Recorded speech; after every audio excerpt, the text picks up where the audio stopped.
And this is White Mountains Today. We're back on the set with a new guest. We have Kathy Gregg from the Elaine Connors Center for Wildlife. And good morning to you, Kathy. How are you? Good morning, Kelly. I'm fine, thank you. I'm very interested to have you here. This is a place locally that I'm now very excited to learn more about because you guys have some exciting news. But let's start with the history of the Elaine Connors Center for Wildlife. How long has it been around, and who was Elaine Connors? Elaine Connors was a lifelong advocate of animals of any kind. German Shepherds, she had 2 that she brought over from Germany, cats. She took care of wildlife on her property. She loved all animals. Elaine passed away in July of 1991, and my son, who was 12 at the time, and I moved onto the property. We were hired by the trustees, and I was already licensed by the New Hampshire Fish and Game Department as a wildlife rehabilitator. So we moved onto the property to caretake her property, and at that point it became obvious that we could do more. So we spent 4 or 5 years fundraising and putting together committees to build our first wildlife center, which we did in 1997. Now, Wildlife Center, let's be clear about this for the folks. This is not a place where you go to view wildlife. Right. This is not, they're not on display, you're not able to see the animals, and that's for the animals' own protection and safety, because the main goal is to get them back into the wild. So the less contact, the better. Absolutely. Now, how many animals do you have on site? Well, right now we've probably got fewer than 50. Well, but still a lot, though. Well, it is 24/7. It is 24/7, and in the wintertime we really don't carry a volunteer load. So, but in the summertime we could have several hundred. Wow. And in the last 21 years we have taken in more than 15,000 animals. 15,000. Now, what's the biggest cause of having to take in animals, and what's the most common species? Well, without actually breaking it down into species, what we do the most of from spring, summer, early fall would be baby birds. Be they robins, blue jays, doves, pigeons, simply because when you get a nest of baby birds, you're going to get 4 or 5. Right. Baby squirrels, we get tons of them. We can have 50 or 60 at the same time. Oh my goodness. The biggest cause of impact has got to be people related, but for a lot of reasons. Hit by cars, loons are often hit by boats, ducks, geese are hit by boats. Oftentimes animals are picked up unnecessarily, and we would urge people to call us so that we can talk them through a situation to see if the animal does need help. Okay, good. And tell me a little bit about the pictures that you brought. Not sure which one is over here. Okay, those are the big boys. Those are the big boys, and this is actually them at about a month old. Oh, these are the same guys? These are the same ones. Oh. Yeah. Those are so cute. Now, what happened to these calves? These were both orphaned. Oh, one up on the Kankamogus and the other one up in the Colebrook area. Okay. So, and that's them when they were a little bit bigger, and Fish and Game actually released them, I believe, in November.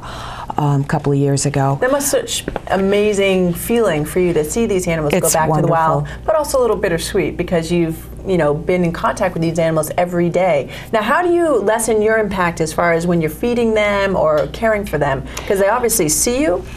Probably the biggest challenge is raising the fawns. They are impacted with more than one care provider, so nobody does fawn work at the Wildlife Center other than me. Okay. Especially because I'm on site 24/7, so I take care of the fawns around the clock. And do they imprint on you? No, they do not. They do not. If I only have one fawn very early in the season, I wear a mask. When the second fawn comes in, obviously, then they're together. This is a fawn that was hit by a car. Was hit by a car last Memorial weekend and suffered 2 broken legs. And then the bottom picture shows the same fawn later on in the summer. Oh my goodness. Yeah, and was actually, when we released all the fawns in mid-September, He was the first one out of the carrier and off into the woods. Oh, that's fantastic. Yeah. So you guys have some news. You recently were awarded a grant. We did, yes, and it's very exciting. We received a large grant from the Butler Foundation in New Hampshire. This is another fawn that was hit by a car. Okay. keep talking, I'll suffered head injury and was also released. Really? Yeah. So the head injury wasn't catastrophic? It was not catastrophic, and it took time. Yeah. Took time. We have received a grant from the Butler Foundation in New Hampshire to construct an open to the public conference center on our wildlife property in Madison. Okay, and again, let's repeat though, this is not to go view wildlife. This is a conference center, plenty of pictures, slides, beautiful creatures on photos, but again, you're not going to have contact with the animals. But you have volunteer training there. What else would you do at this conference We center? will have workshops for rehabilitators in all of the New England states. Will be able to come for training.